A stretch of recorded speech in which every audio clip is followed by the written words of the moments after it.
Everyone, welcome back to LTV Lab. On our episode today, we are joined by Zach Buckeye, founder and CEO of Buckeye Brownies. And a few weeks ago, as we usually do on LTV Lab, our team at Dispatch placed several e-commerce orders from Buckeye Brownies. And today we're going to be breaking down the full customer journey. So we tracked everything from the website shopping experience to the post-purchase marketing to the unboxing once we got our product, and even more. So we're going to unpack exactly what the brand is doing well and where there might just be opportunity to drive higher repeat purchase rates and customer lifetime value. So Zach, welcome into the lab. Awesome to have you here. Before we dive into our specific ordering experience, would love to just give our viewers some context about you, your story, and the brand. Yeah. So can you just tell me, Zach, I'd love to hear about your specific background, like very interesting company, interesting niche. How did you get into starting Buckeye Brownies?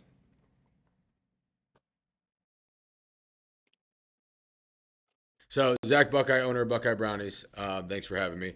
Um, Very funny story how the business started. I have no culinary background whatsoever. And I was actually a civil engineer out of college. That's kind of what I went to school for. I kind of always loved math and science. And then once I got to college, I got into bodybuilding. Competitive bodybuilding, very restrictive dieting to get your physique to a very lean state to compete on stage. And then towards the end of those dieting phases, I would always have the craziest food cravings. Like I'd always want the most unhealthiest desserts in the whole world. And once I started competing, my mom would make me something unique, very unhealthy, um, like cakes, cookies, cupcakes, whatever. And one of those times, she made a layered brownie, and it was delicious. Of course, anything after you're done competing is kind of amazing. But I thought it was delicious. I shared it with friends and family. They said, "Zach, you should sell these." And I just laughed it off. A week or two later, after my engineering job, I came home. I went to the gym, then I came home, then I kind of made my own layered brownie, inspired after mom's recipe. Posted on social media, um, and my other competitor friend said, "Zach, like, here's $20. Let me buy a box." And I was kind of in disbelief that that could happen. But then I just made them in my apartment kitchen. And then the next day at work, I brought them to work. And then on my lunch break, I would meet my competitor friends across the street at a gas station and hand them a box of brownies for like $20. So that kind of got the entrepreneurial bug. That kind of put the light, kind of sparked the light bulb on top of my head, and showed me like there's a demand for this. And this is awesome that I could like just make something and sell it. And that's kind of where it all started. So then eventually from there, I met one of a buddy at the gym of mine at the time, was creating a digital marketing agency who also creates websites and whatnot. So I got with him um, to do some preliminary stuff. We also did some trial and errors like shipping it. Our brownies are so big, as you guys can, as you guys know, and have so much sugar that they have a great shelf life. So we were able to ship them kind of nationwide, eventually worldwide, and they can have a shelf life of 7 to 10 days in transit, no problem. So once I learned that, the floodgates opened. The sky is the true limit. So then I got with my website guy Nick. We made this website, um, and then the snowball started rolling. Started working with influencer marketing, of course, email marketing, and just posting on social media 1, 2 times a day. This was in early 2020, where you were able to post on Instagram and like a good 70% of your followers would see it. Of course, now it's a whole different ball game. Um, so I would just every time I would post, we'd get 1 to 3 orders. So I'm like, okay, this is a no-brainer. I just have to post 3 times a day. So essentially, I did that for at least twice a day for what now 5 years now. And we've amassed over 100,000. I mean, over 250,000 in followers across all platforms. Um, and yeah, that's kind of the short story. I have a million questions, but number one, your mom must be super happy and proud that you took her recipe and have ran this far with it, eh?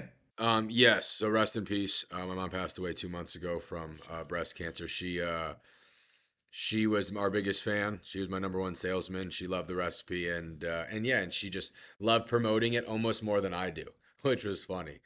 She was always talking about it to everyone and their mother, And yeah, and she was the best. So she definitely inspired it all, and got us a handful of wholesale accounts and potential new flavors. She was also celiac, so she inspired our gluten Okay, well, free first line off, as sorry to hear well. that. But So second, so I'm yeah, happy that her recipe and her life is obviously touching so many people at this point worldwide, which is awesome. Cool. I'm curious to know, Zach, like, amazing unconventional story. For a product like this, did it ever start out in your mind as like an idea to start as a local bakery? Or did you know from day one, like, this is going to be an e-com business and I want to sell everywhere? that's a great question. So I kind of just ran with it, I guess you could say. Like I made the product, and then it was really just like local pickups for the longest time. And then I had a family member in Florida. I'm like, well, let me just ship it to him and see. So I shipped it to him. They sent me a video. They arrived perfectly fine.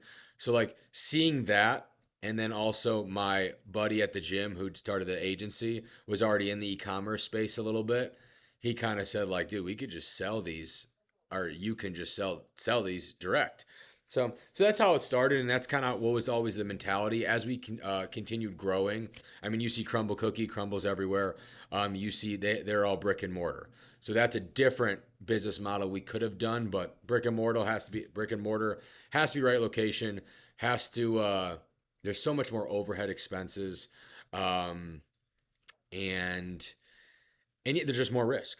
So for us, our only risk is, I guess, marketing cost. Like, I mean, now we have our rent, we have our overhead with utilities, all that stuff. But before, when it was just the apartment kitchen, it was just my time posting on Instagram for free. I mean, I guess maybe paying for photographers, if that. But so yeah, we always kind of kept risk very low. Um, and even to this day, I mean, the business has no debt. So that's kind of how we've always ran it. You order ahead of time, then we'll bake it, and that's how it's always worked. Love it. Okay, awesome. Um, in we are November 2025, Zach. Who do you see as the core customer demographic for the business? Great question. So, and for the longest time, it was just bodybuilders, competitors, maybe some CrossFit athletes. That's how like we started with the first year or two, because there are bodybuilding competitions. I'd say every weekend from February to November, every weekend. So competitors post about this. Other competitors would like to buy it for their event, for their shows, and then because of how crazy good they look, how crazy big they are, and out of this world, that's all becomes Instagram worthy. So they would all post about it. So, but now it's kind of just people that love desserts. I mean, I hate to revert back to it, but Crumble, billion dollar company, they people just go there because they love cookies. So we're in the exact same boat. People that love brownies, people that love over the top, uh, indulgent, decadent desserts. That's our target market now. So it doesn't have to be specifically fitness related. We saw a little of this language in the emails, which we'll get into and go through, but there is a part of your business that is like gifting as a customer demo versus people buying for themselves. Anecdotally, where do you think that split lies? I'd say maybe 10 to 15%. I would love to push that higher, especially with more corporations, which we try to do every, I mean, of course, around the holidays, we have like 5, 6 lined up this year. Um, but because it comes in a beautiful box, nice thank you card inside, um, gifting this is a perfect gift. And because this can be shipped everywhere, we have so many family members, friends from out of town. I mean, they can't, I guess doing the research to find like a local bakery that could make a cake, then deliver it at their house. It's like so much work. Where us, it's just you click checkout, shipping address is correct, boom, we send it there, no problem. So it makes the gifting experience pretty fluid. Got it. Okay, interesting. I think probably like 10 to 15% is around where I would have guessed. I probably would have guessed a bit higher, but really interesting. How do you, Zach, currently view the role that email and SMS marketing play in the overall growth of the business? I mean, extremely vital. Creating an ecosystem with Buckeye Brownies. So I mean, of course, getting everybody into our ecosystem is kind of like one of the biggest priorities. So of course we have discount codes right on the website to get your email, to get your phone numbers, and then we send maybe 10, and this is just separate from our current normal win back flows and all that stuff. We send maybe 10 to 12 emails a month. But our text marketing has decreased. Just the return on investment wasn't there. So I know it's a couple $100 to kind of have that service set up. So we kind of just decided not to use that. But email's been great. And I'd like to say it accounts for like 30 to 40, I'd say, yeah, 25 to 30% of our total Are there revenue. any like key retention or lifecycle marketing metrics between like email, SMS, any other like lifecycle channels that you're managing? Any like main KPIs that you're looking to like improve this year? Um, I mean, probably. I mean, I know for me, it's customer acquisition cost, but that's more on the paid media side. I know for email marketing stuff, I mean, uh, I mean, website manager and I mean, marketing team, they kind of run I mean, they run our email side of things. They go through the metrics and all that stuff.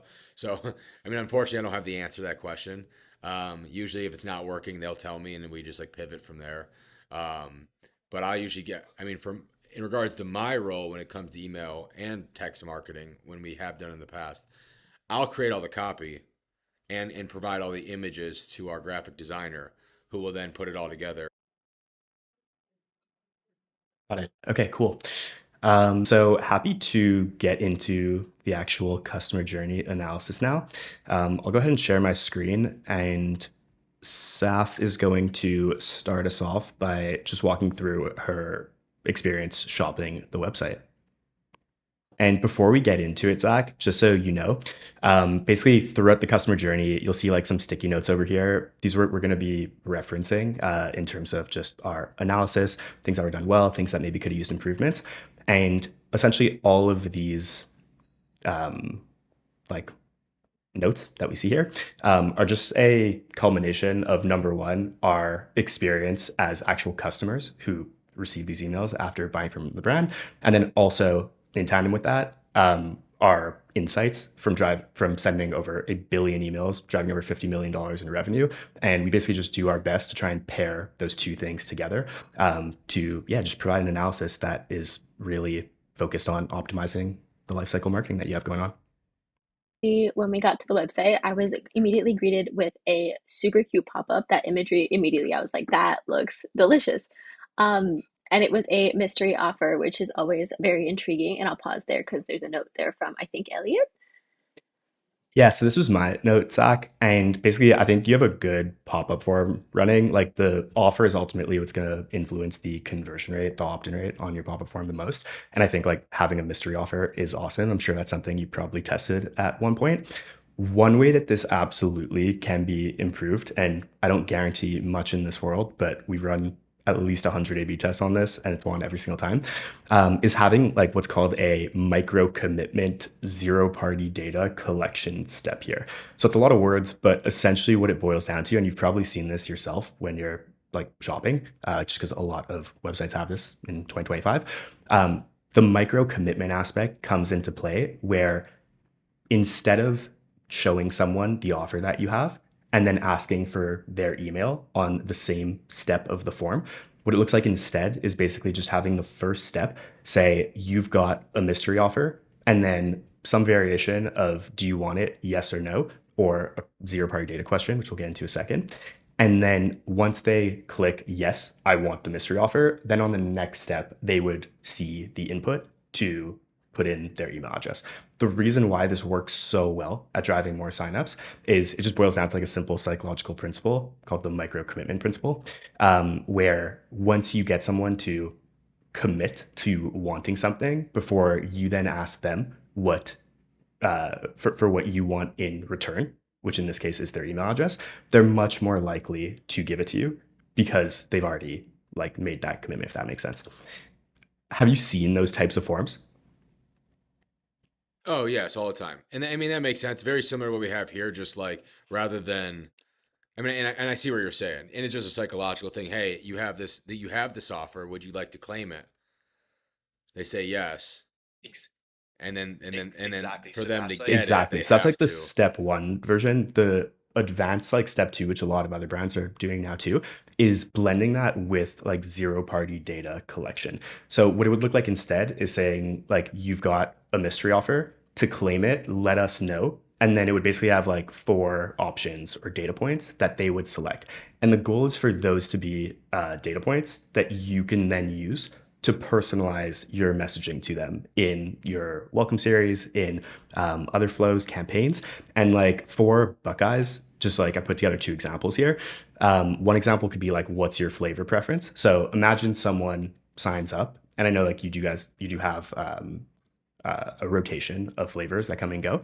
But let's say like someone likes peanut butter. Like in those welcome emails that you're sending to them, it could be very valuable to show them the variants, like the SKUs, the brownies that you have with peanut butter versus like an otherwise random assortment that's being sent to everyone. Or another type here is like, are you like you've got a mystery offer, to claim it, let us know who you're shopping for today. And they would either click like buying for myself or buying as a gift. And at that point, you, number one, would have much better data on the front end to understand. Like anecdotally, you said it's probably around like 10 to 15%, but this would give you some really good data on of all the site traffic that you're getting, what percentage are actually there for gifting versus purchasing for themselves. And then in your welcome series messaging, you can definitely really improve that personalized messaging by speaking to why someone should buy from Buckeye Brownies as a gift. So you're saying like for this for the second option, you're saying you have the mystery offer. Do you want it? Yes. No. So instead of the yes, no, you would simply change it to you've got a mystery offer, to claim it, let us know who you're buying for. And then they would just have two options.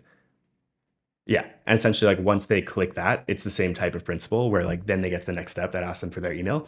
And they've already committed to wanting that mystery offer. So yeah, there's definitely a lot of like interesting personalization opportunity here. You like just seeing this point blank right now, Zach. Is there a question that you can think of that would provide an answer or data point that would really help you frame that sales argument to that one person? Um, I'm not sure if I understand the question, but I mean, regardless, from those two examples you gave, I mean that first one kind of like even when I'm buying stuff from supplement uh, companies and whatnot. Um, I mean, the mystery offer is great, or any type of offer, and then signing up prior to getting it. I mean, yes, I see because a lot of people here claim the mystery offer all good. They could easily Exactly. just exit it out and then go to the website. Yeah. At least with this. So exactly.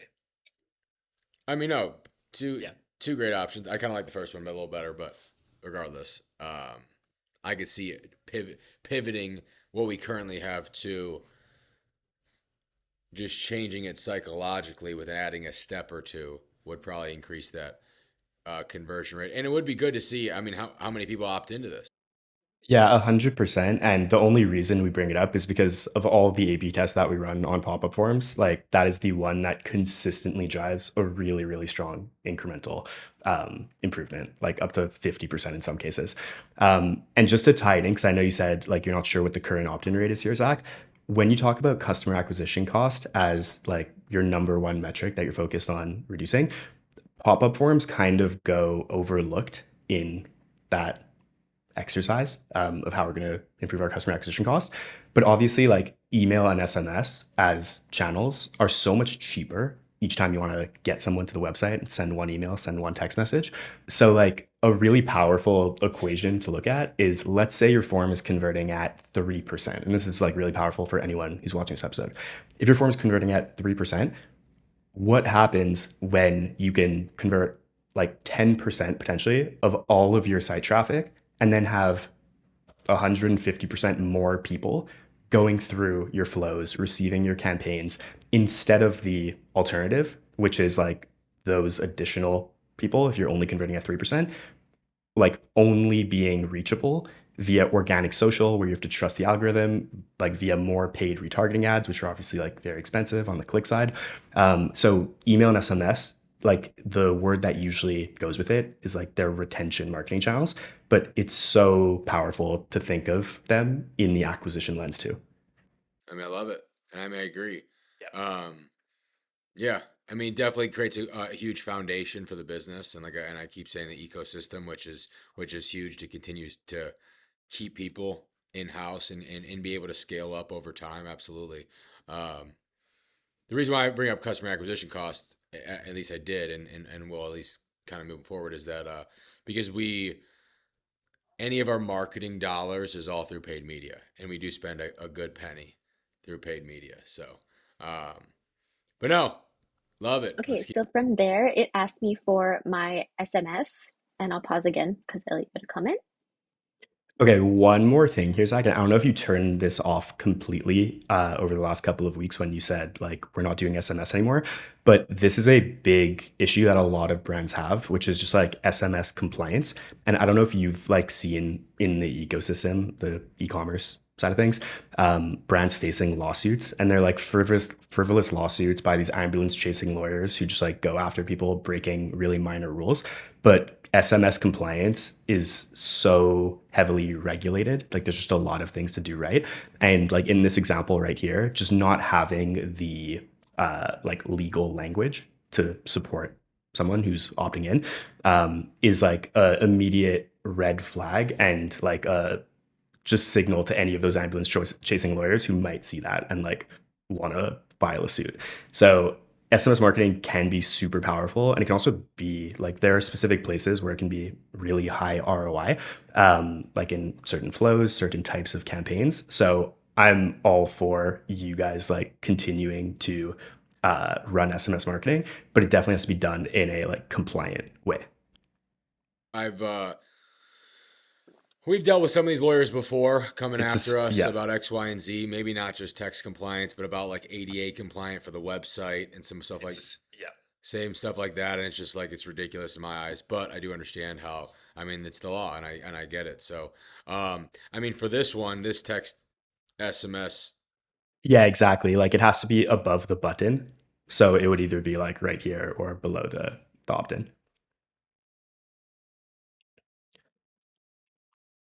The For opt-in. and what it just says we're um Yeah, it's that like the you're classic agreeing to sign like up legal for. language by signing up, you consent to XYZ. And like here's our privacy policy, here's our terms and conditions, etc. Yeah. So yeah, if there's one thing you want to do like immediately after this call, if you're not running SMS right now, I would honestly just turn this off. Um, but if you are going to run SMS again, yeah, it's an important thing to just like check the box on. Screen, you're in. Amazing. I received my code via email right away, so definitely no issues there, which was really great. Then I spent some time scrolling your site. Everything looked absolutely delicious. It was kind of hard to make a decision, but I will say your PDP pages were so helpful in making that decision. So if you go over, yeah, keep scrolling, Elliot. Just having this little section alone telling me exactly what was in that little pack, all of the like fun things in each of the brownies was like so clear, so easy to read, and like got me really excited about the flavors, which I really, really loved. And then from there, all of your FAQs were so, so helpful because literally every single question I had was already in front, like the answer was already in front of me. So I also really, really appreciated that. Just because again, you're shipping. Well, good. It's unfortunate nobody reads those, unfortunately. Oh, really? Yeah, I get. I probably answer every question for frequently asked questions via email, like through customer service almost daily, which is Fair enough. I might be a little bit on the crazy side in that I like to read everything on a website before making a decision, but either way, it was very much appreciated.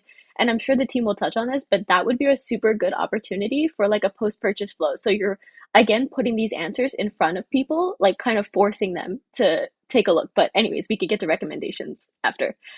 Um, from there, I also love that you had like social proof right on the page as well because all it just made me more excited to get the brownies because I saw how much everyone else was loving them. So love that as well. And then the checkout process was pretty standard, so no complaints there. The only thing I saw that I had never seen before was the tip option. And I don't know if that's common for like other companies that do like perishable foods, in ecom. I was just curious, do you get a lot of people who tip? No, no, not anymore. I'd probably say when people buy gifts for others people, they will add a tip. Interesting. I mean, the default was no tip, which I appreciated because I know now anywhere you go, the default is like tipping a way higher percentage than it used to be. So I do respect that very, very much. But I thought that was interesting. And then from there, it gave me the opportunity to add things to my order after I placed it, which was super great. And I'll pause again. Elliot, you had a comment there? Yeah, this is really just a note for like any other brands watching this, which is this is such a smart upsell strategy. And like there's a lot of different ways to add in like immediate post-purchase upsells. So I think like for Buckeye Brownies, you guys are executing this really well with like the options you have in terms of like rush baking and adding a custom note. I'm super curious like what the take rate is on these, Zach. So we actually just adjusted that. I'm not sure when you saw that last, but um, I'm not sure when the screenshot was taken, but I think probably early to mid October, we changed our upsells from those two items to a flash sale, marketing manager loses his mind type of sale at with our like core, our 3 or 4 core products at initially it was 50% off, 50. Because if that's added to a normal box of brownies, that's really just adding to our bottom line. Because that customer acquisition cost is still the same. But the take rate was killer, and at 50% it was great. We've actually reduced it to 30% because it's that 50% is a good chunk of change. So I just know, yeah, with these upsells specifically in the month of October, we added $28,000 in revenue, which was from just the upsells, which was huge. Um, and I mean, you could do the math. Yeah, no, that is incredible, those numbers.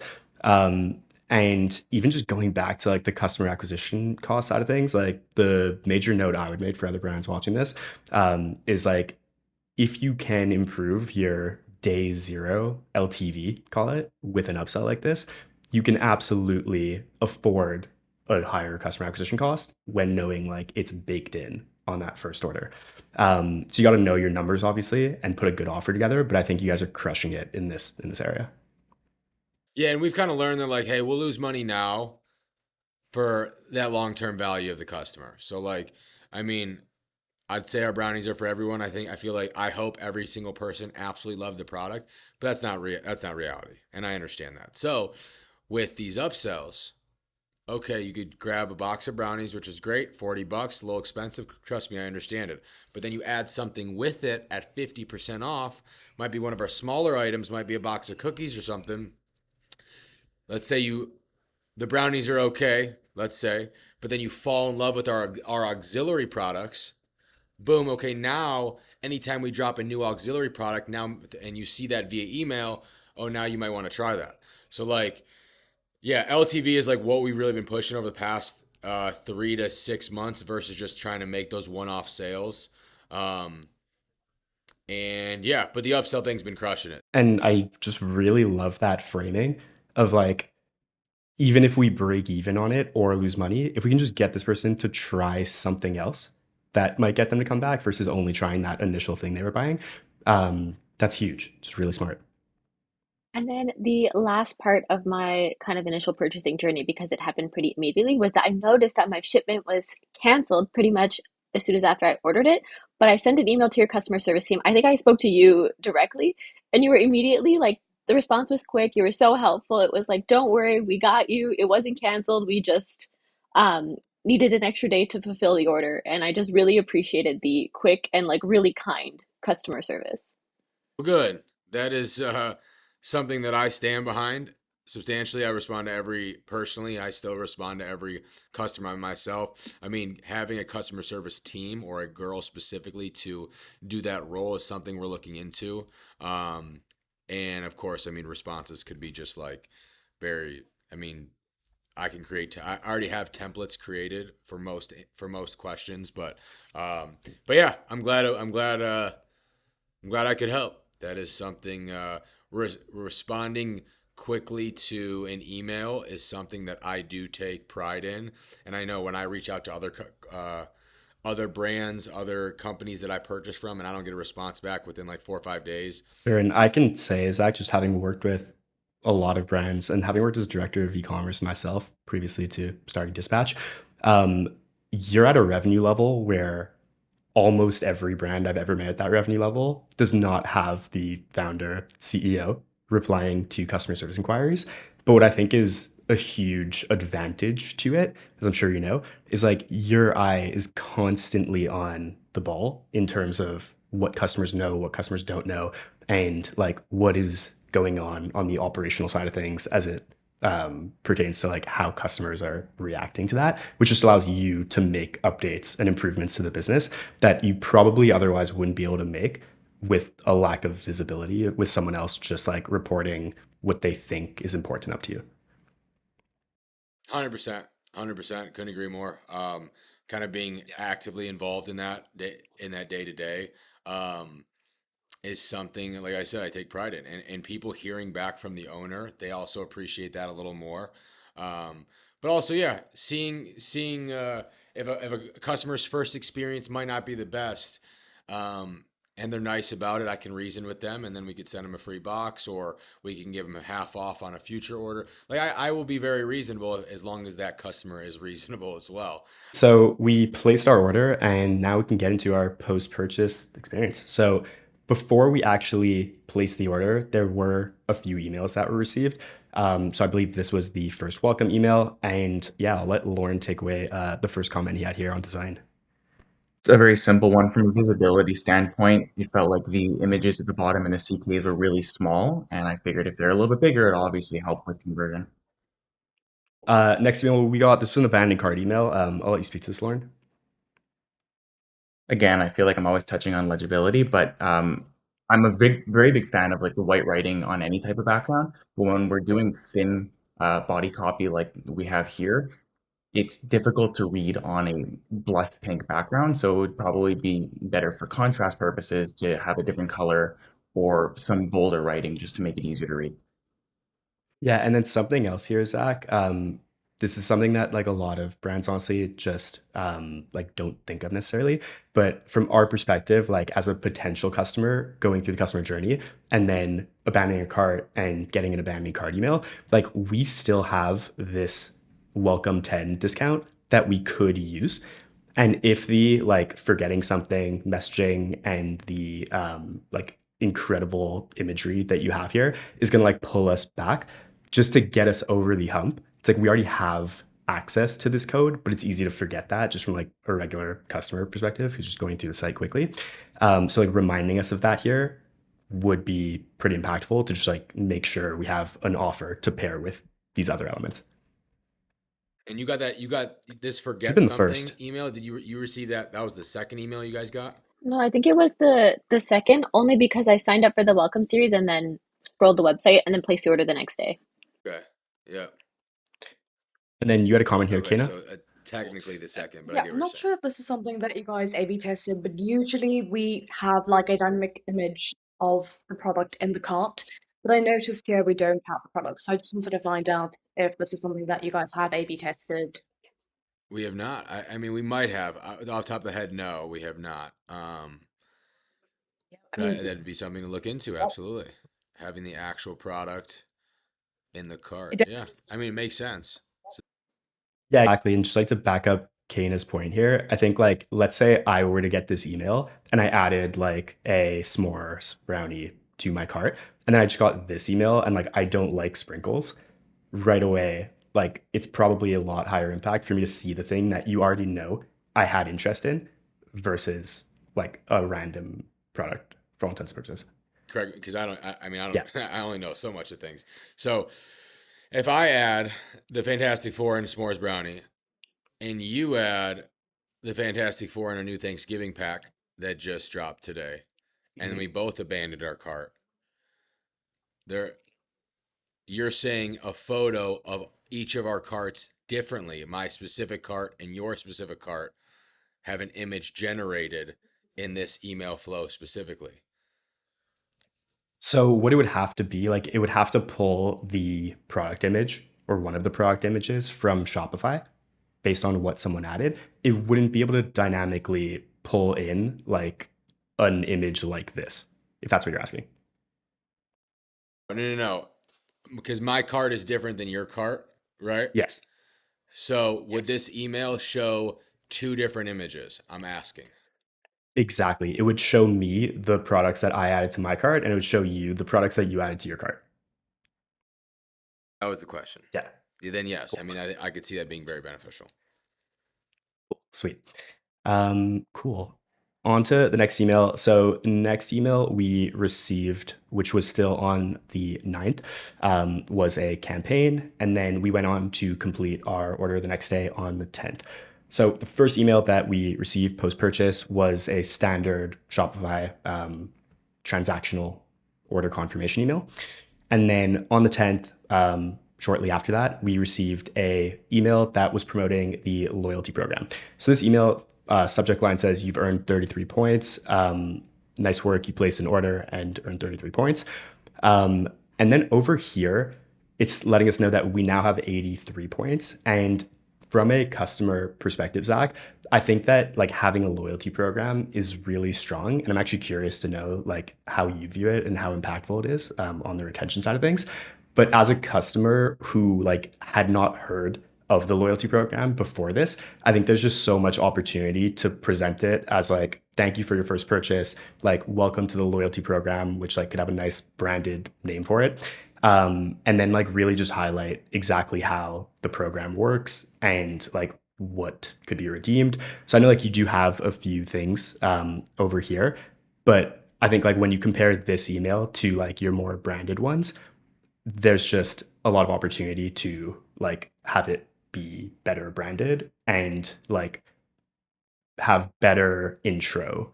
Agree about the better branding for that email, absolutely.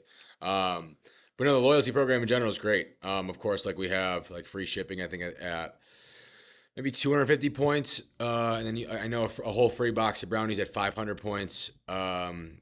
We have recently rolled out like refer a friend, get 500 free points. Like, because I mean, our customer acquisition cost is between 20 and 25 bucks. A box of brownies is 35 bucks. I tell you, hey, go buy brownies through a specific link, from my understanding.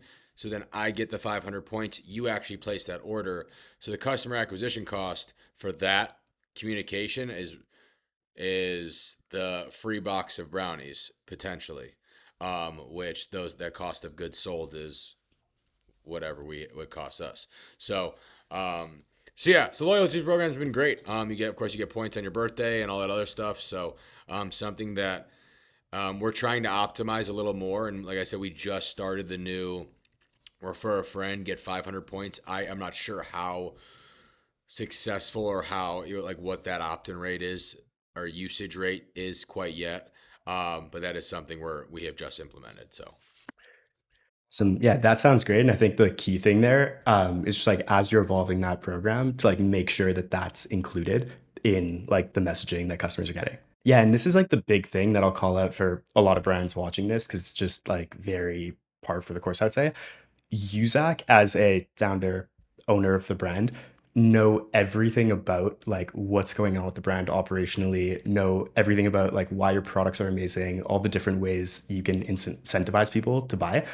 And this is like one of the big values of LTV Lab is it kind of just walks through like the gap between what people inside of a brand know like internally and think is being communicated across the website, like maybe on social media, and then like what customers actually know about. And you kind of just said it yourself, Zach, with like the FAQs, where it's like, those FAQs are there. Like you technically shouldn't be getting those emails every day, but unless you like really go out of your way to put something in front of a customer or an email subscriber, it's so easy for them to like not do any of their own work to find those things. 100%. And over time, we've tried to make it kind of dummy proof. I mean, I know people are lazy. I get it. People want to press two buttons and check out. People want to get stuff discounted, which I completely understand. People want their product now, which I completely understand. So, I mean, the rush baking is great. The upsells have been working very well.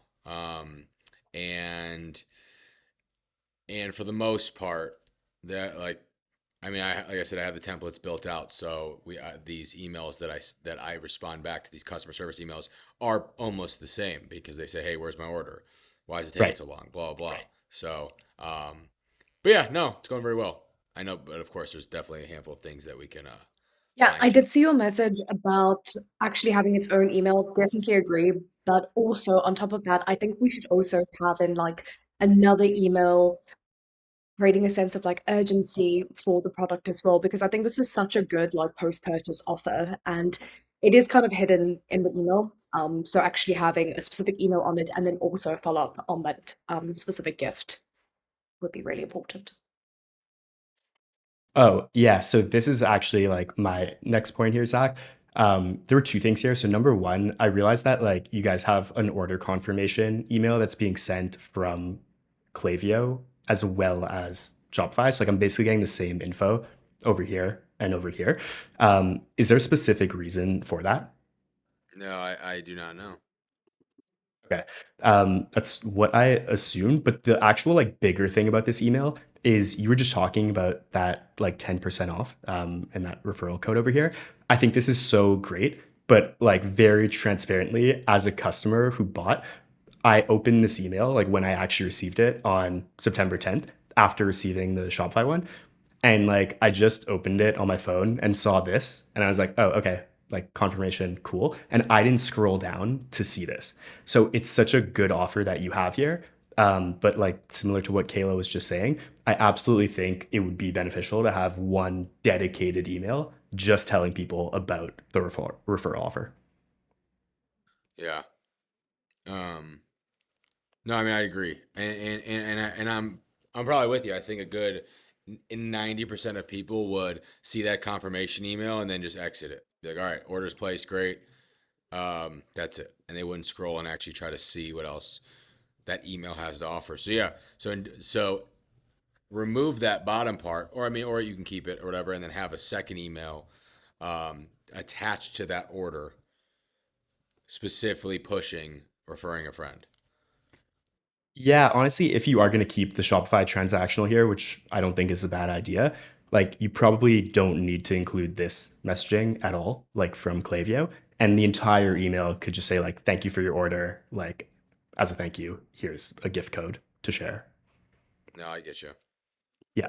And the big takeaway here, again, for anyone listening, is like whenever you have something that is important for you to communicate as a brand and you want to make sure people get their eyeballs on it, it's just really unlikely for, and you even said it, Zach, like 90% of people are probably not like scrolling down to the bottom of the email.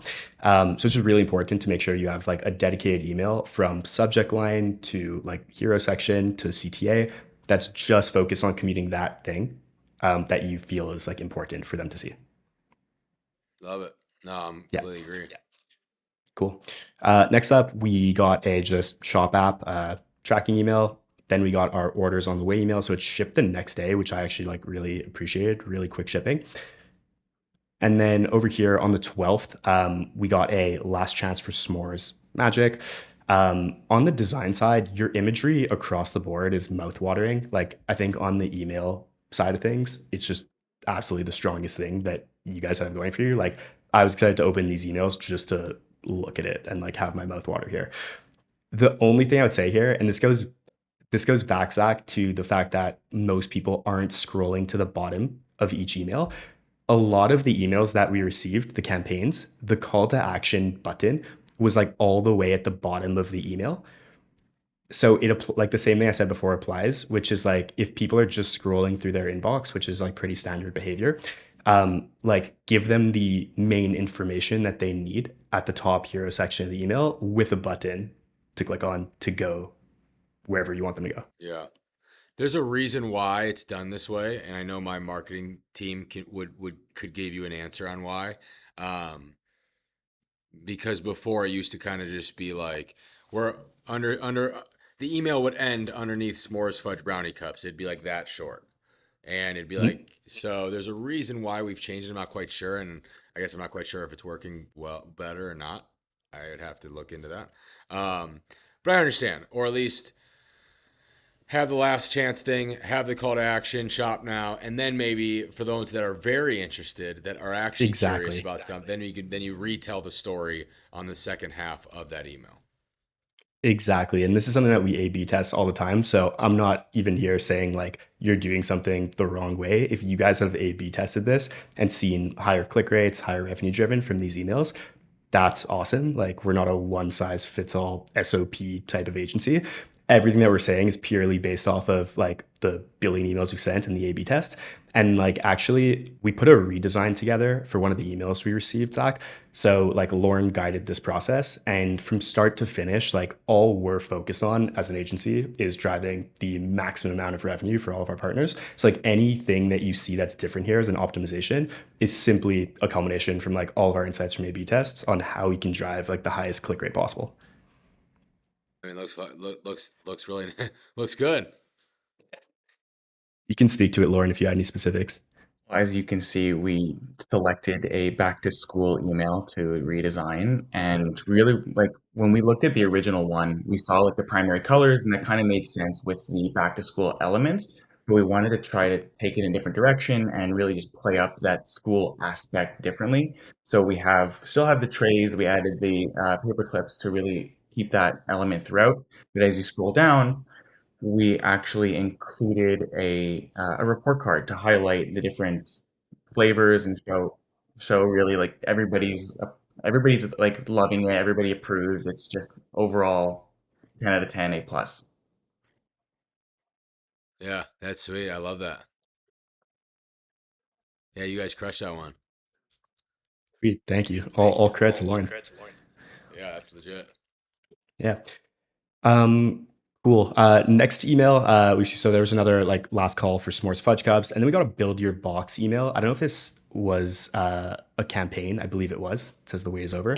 And you had a Yeah, comment in here, Kayla. general, like we've said, your imagery is beautiful. It definitely sells the product. But here in this section where you were telling people to build a box, the imagery is so small that you don't get that same like mouth-watering feel because it's hard to see, and especially the flavor names, you can't see those well either.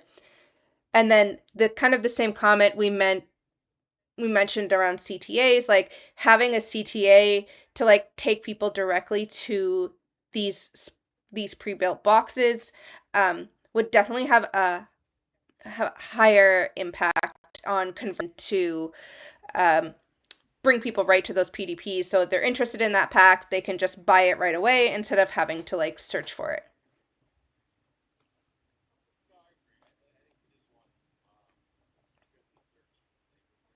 No, I agree. I think for this one, because there's 13 flavors there, and they can choose which four they'd like. I mean, so I completely agree. Text is way too small. The image is very small as well. I mean, we could probably make the images 3 per line, maybe 2 per line. But if we have one brownie per line, in theory, people would be scrolling. Yeah, we definitely wouldn't want one per line, but like even making them just a little bit bigger so that we can see them definitely would have a impact. I agree. Yeah, it's a little small. Kind of, it's hard to really understand that one. Cool. On the 16th, our order was on our way, so we got that order notification on the shipment side, which always appreciate. And then on the 18th, our order was out for delivery, and then our order was delivered. So always just really good to have all these order shipment confirmations in place. A lot of brands surprisingly don't have them, and it's easy to kind of just miss when your package gets delivered. So this is great. And I'll basically just pause here and go over to like the unboxing experience. And I think like Kayla and Saf, you guys can talk through how you guys felt about the unboxing. Oh, I do have a quick question though, real quick before we Yeah. talk about unboxing. So throughout all these emails, and I've yet to see it because it should be in there, and clearly it's Mhm. not. Is there any notification via email confirmation about how long it's going to take for your order to be baked fresh? So do you know where that would be, Zach? Is it like So no, not that one. It should have been, keep going, either around there, thank you for your order, or thank you for your purchase. One of those two, and clearly it does not. Okay, so that's an issue. Because I know one of them we really can't customize, which might be. Probably the I know Shopify. Shopify checkout you can only customize so much, at least with our current Mhm. growth plan. So, all right, all good. That's just something I had to look into because a lot of people ask, "Hey, I paid for 2 day shipping. Where's my order?" And I understand, but it does take us 3 to 4 days to bake it fresh prior to shipment at the far end, and usually there's a notice in there. So I just have to dive in and figure out where that notice is at, or where did it disappear to. Got it. Okay, good to know that like you do have that in the flow though. Cool. Go for it, Kayla. Yeah, I got my package. It showed up at my door, and the first thing I noticed was it was way heavier than I expected. And I was like, "Whoa, this has some weight to it." And I know they say half-pound brownies, but when I'm buying on the website, I just didn't actually understand how big they were. And so it was such a pleasant surprise to like pick them up and it's bigger than my hand. Yeah, they're bigger, and they're actually especially like the specialty flavors, are actually closer to a pound. But we just market them as half pound because like at the very low end, they'll be like 9 ounces or something like that. So Yeah, I can second that. They are massive. Saf, what were your thoughts on the unboxing? Basically the same as Kayla's. It was like I pulled one out of the box and went, there's no way this feels like it weighs the same as my cat. It was kind of crazy. But there was a lot of like excitement opening the box. As soon as you open it, you can smell all of the chocolate. So just overall, great unboxing. The only one thing I would say is I got the specialty flavors, and I did get a piece of paper that told me what they were, but I kind of had to guess which brownie was which by looking at it, and I kind of just wish there was a sticker on it yeah, to let me that's know which one was very which. very valid. That is something we've always done, kind of just since 2020, because we have all new flavors all the time, and like, I mean, could we sticker each brownie? Absolutely, 100%. We bake so many more of the limited editions versus our originals. We just do. So, I mean, I guess adding labor to sticker 3,000 brownies a day. That's just very good point. And I guess it's like on the eventually list. Or we buy a machine that like plastic wraps it. I'm not quite sure, but because everything done here is handmade, hand done. We don't have any heavy machinery. We don't have any conveyor belts, any of that stuff. That's kind of why we do it that way. But I do agree that is not a. I do understand what you're saying. It can be tough sometimes.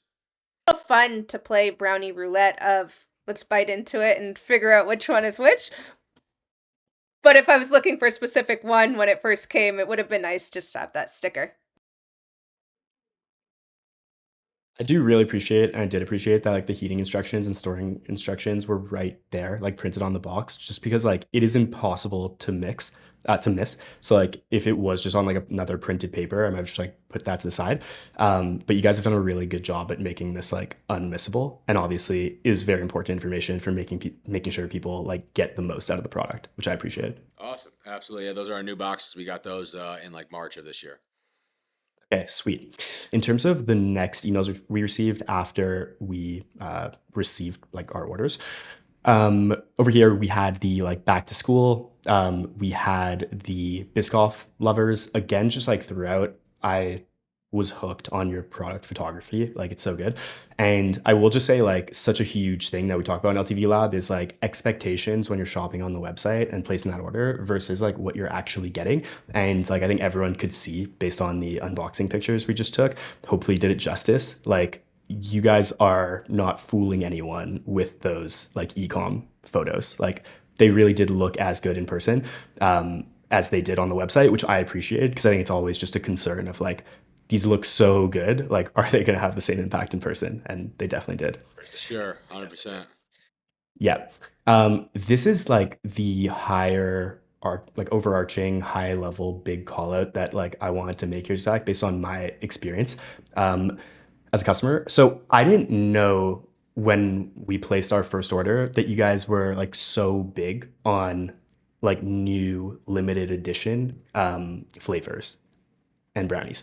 I just kind of assumed that like you did them like once in a while, and then other than that, like you had your bestsellers going through like the customer journey, I did realize that like, oh, you actually do have like a very consistent stream of new limited edition product. But I think like the reason why it took me so long to get that is because when I was receiving these emails, I don't know inherently that these are like new limited flavors. So like to me, when I just see this email after receiving everything else I saw, and like again paired with like maybe not following on Instagram, not seeing any more ads, not going back to the website, like this to me just looks like it could be an evergreen like best-selling product that you have. And I think like one of my favorite sayings, just based on data, honestly, is like product is often the best marketing. So like the fact that you have new limited edition products is amazing for retention for the business. And I think there can just be a better job done from the customer perspective of like letting people know and like in an exciting way, like these are brand new, they're completely like limited edition, and like you need to jump on these now, you know? No, I Yeah. mean, I agree. Yeah, I mean, like looking at that email right there. I mean, those pumpkin roll blondie cups, are they been here forever? Or this is an every year thing? Is this so? I mean, I don't disagree at all. And it's very valid. I think, and these are Yeah. brand new. At least they came out this I don't know, a couple like early. I don't know. I can't remember when they dropped, but yeah, every we have to have new products out every 3 weeks now, just because to I mean, people want new. It's like that's why Crumble crushes it. They have new flavors every week, and you have every single content foodie creator out there spends $40, $30 to $40 of their hard-earned money every single week and buys the Crumble. So, which is fine. And then like our argument to that is because content creation, they want us to pay them to post, which we've done that before, but the return on investment is never there. And then our argument is like, hey, you're spending $40 to buy Crumble cookie. What's the difference? We'll send it to you for free. There's no difference. 100%. And that's where it's like I think you have the elements and like the building blocks for exactly what Crumble has. And on the email side of things, I just think you really need to like dial up the like excitement factor, I guess, of like how limited these are. And yeah, No, I agree, yeah, man. That's a very good point. cool. Next up, we got a review request email, another email about the pumpkin roll blondie cups, and then another email letting us know that like the Biscoff brownies are coming to an end. And then over here, basically we had the flavor of the month. So I'll just run through this quickly, Kayla. But basically like no flavor, no mention of the flavor name, like within the first module. And again, like I'm not sure like what type of A/B testing has been done, and maybe you guys have the results to kind of like disprove this. But from all of like our data, it's so important to just make sure like the main thing that we're trying to communicate isn't buried like below the fold for those people who are just quickly scrolling in and out, and who like we want to have a big impact on. That's valid. I mean, Yeah. yeah, it's there, but they have to scroll a little bit, and that loses a percentage of people no matter what. So I mean, I get it. Yeah, it makes sense. Cool. And then I just noticed here, Zach, that you have like two different review request emails that look like they're coming from like different platforms with the different branding. Do you know what this is? Yeah, we have judge.me Mhm. is a review platform, and then we also have Luke's LOOX, and I think Luke's is the one that's attached to the rewards program. So I mean, that's a very valid question to say why we have both, um, but we do have both. Next up, I think again here it's basically the same point, which is like very limited and like so much room for like excitement here. But if I'm just scrolling and I open this, it's not like immediately clear like how long these are going to be available for, what the new flavors are really. Um, and like I have to scroll down to start getting all that information. So it's really the same like call out again. And then like over here, this is basically like what I, as a customer, felt was like most important in terms of like what I wanted to see. And in like several situations, this is the type of info, like between like the amazing photography of these limited edition cookies and like the like very good descriptions of what's in them. They're just like too buried for what I was like willing for, just like my customer behavior of like opening an email and not scrolling through the whole thing. Yeah, Yeah. why is it towards the bottom? Yeah. Yeah, exactly. I think this is a really worthwhile comment, Kana, if you want to speak to it. Yeah, sure. I mean, as we've all said throughout the call, the emails are incredibly beautiful and new launches are really important. But also what could be added in is like highlighting the vegan and gluten collections and also like more education around the brand, because I feel like that was maybe missing in the strategy overall. What'd you say at the end there? So like educational content, really pushing like the vegan collection, the gluten collection, and that can also be for gifting as well, because a lot of people are like gluten and vegan intolerant. So yeah, that could be a huge thing there for reselling. No. Very valid point. I we I don't like selling those, to be honest. They make up maybe a 1% of our total sales, and it's kind of like it's just yeah,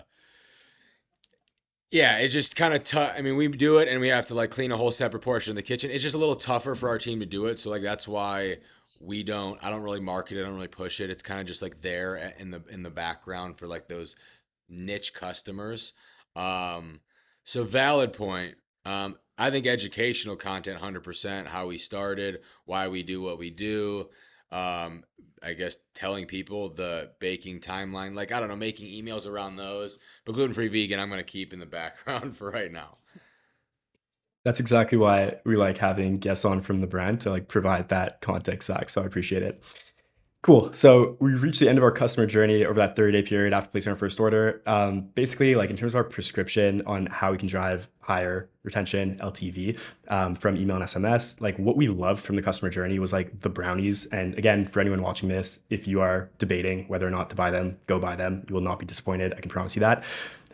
Packaging and like the unboxing experience was really, really great. And then like over the course of those 30 days, like I did not unsubscribe, not just because we were recording this LTV lab, but actually just because like the mouth-watering imagery like was actually a nice like escape in my inbox, I would say. So like I really, really appreciate that.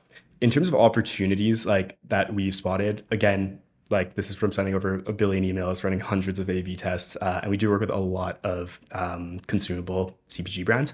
So basically, like the main things here, super like high level, Zach, are like launch hype and scarcity. So like we talked about it at a high level, like they kind of just like new releases seem like just any other like evergreen email where there's a huge opportunity to like get the people who are like buying into the brand and are really engaged to like get excited about these new flavor drops. So like a huge way to do that is through teasers before the actual like product drop. So like 2 days before the new flavors are releasing, just like get people excited with like what is to come and like give them the info about like what is in these products potentially, so that like when the time comes for product to drop, they're ready to buy right away and they're excited about it. And then the other thing here, like I said, like I absolutely think you are leaving a ton of revenue on the table by not having SMS in place. So like it has to be done right, but SMS like is such a powerful lever for new product drops. So I know you said like it wasn't the most profitable on the campaigns you were sending, but just like as an example, like SMS is when you're sending a message that you want 100% of eyeballs on. Like even if deliverability is great, email is only going to get you like 60% of the eyeballs in those like engaged segments that you have. So if you can use email as the next step to kind of like funnel SMS subscribers into the program by giving them like early access, let's say, to limited drops or other like exclusive offers, your SMS program can become extremely, extremely profitable. On the loyalty side, like you have the loyalty program in place, but we like basically didn't hear about it at all after like day 1 or day 2 of placing our order. So there's a lot that can be done in terms of like continuously reminding customers of exactly how many points they have in like every campaign that you send, and even like different post-purchase emails. So like similar to how we talked about like dynamic abandoned cart emails where people are going to see the product that they had in their cart, you can actually have like one block that dynamically shows every single customer the exact amount of points that they currently have, through like the looks integration with Klaviyo as an example. So yeah, just like continuing to remind us of like what we can get with our loyalty points and like the next step in order to become like higher tier customers. And it also like gives you incentives to use like get 2x points on your next order to just further incentivize repeat purchases, where like the points are not giving up margin as quickly as like a discount, but they can be super powerful there. Next thing here is just like educational post-purchase content. So Kana mentioned it quickly. Like you do have this information like in tidbits on the box in the packaging, but like I threw the box out after day one and I kind of nibbled at my brownies and it took me like probably way too long to finish them. But like with that said, I think like just additional reminders of like how to reheat them and other tips. Like you must have so many tips. Like this is just like a really basic one, dunking in milk, but you must have like a lot of pro tips on like what people can do to get the most out of them. We talked referrals and gifting. So like you have that referral incentive, but making it way, way clearer. And then like working in the gifting side of things too. So like really like putting it right in front of people, impossible to miss, like why you should be buying Buckeyes like as a gift. Like you can include a note with your order, you can buy it for birthdays, etc. I also think like there's some areas where like you could A/B test like a send to a friend like CTA versus just like buy now where it makes sense. But all in all, like again, we didn't hear about referrals or gifting after those first like 1 or 2 days. So I think there's a lot of opportunity there. And then this is a really big one, which is like I mentioned, I didn't really like follow you guys on Instagram, but when we were like doing our review here, I did go to the Instagram page and you have such good content on Instagram. Like you guys are doing an amazing job at posting really engaging content, and UGC on Instagram. And this is like a takeaway for any brand that's watching this, which is a lot of brands look at email as a channel as purely what I kind of call like merchandising in the inbox. So it's like put a product image there, put a couple of words there, and like put a button to go shop. And like they look at like Instagram and socials as a channel for like building brand. And I think you even mentioned it earlier, Zach, which is like the algorithms are not what they were in 2016. So like the visibility that you're getting is much lesser. And if you are going out of your way to like create this amazing organic content, to source this amazing UGC, and you have a list of maybe 10x more people that you could get eyeballs on that content that like is being posted to build brand engagement, it's just like an amazing channel email to use for repurposing that content and blending that in with tasteful CTAs to like go shop now. So like you had really good content for like the Snickers brownie launch. Have it over here. But it was like a behind the scenes of like you guys actually baking them and everything going into the process. And like from my perspective as a customer now, that's what would have gotten me more engaged and interested in wanting to like click out to go buy that versus like just an image in my inbox, if that makes sense. Sure. I get you. Yeah. Videos are definitely more interactive and more drool worthy in the grand scheme of things, especially if it's done right. So, yeah, no, I'm glad. I appreciate you going through this. This is very, very good information. And I mean, you guys clearly know what you're talking about. So, super appreciative. So, well, we absolutely appreciate we appreciate having you on, Zach. This was awesome. I think speak for everyone. This was a really fun episode. And I just love how like in tune you are with the brand. Like, you know what's going on. A lot of that probably comes from handling customer service still. But definitely like compared to other founders we've had on, you like know what's going on, which is awesome to hear. So many, so many moving parts, especially as the business grows. And I mean, I'd love to be able to take a step back at some point, but this is kind of my child, I guess you could say. And to make it grow and flourish as much as possible, like you got to go all in, and that's what we've been doing. So it's been going well. Awesome. Okay. Well, really appreciate you having you on LTV Lab, Zach. And we'll see everyone in the next episode.